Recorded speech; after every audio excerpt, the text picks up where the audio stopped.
Ganito kasi yan.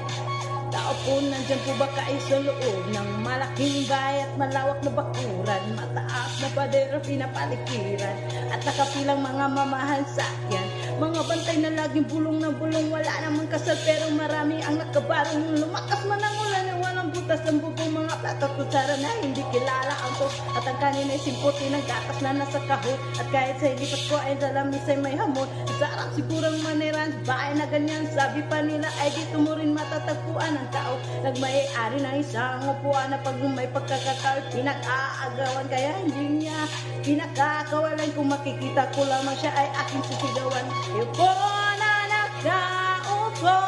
come on, subukan nyo namang tumayo, at baka matanaw ninyo ang tunay na kalagayan ko.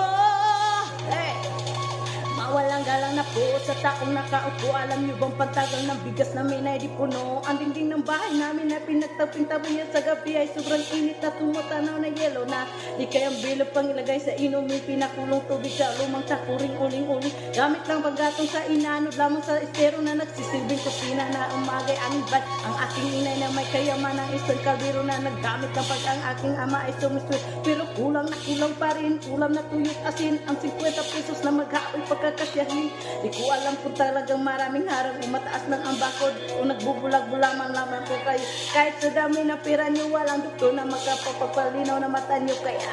wag kang masyadong halata, bato-bato sa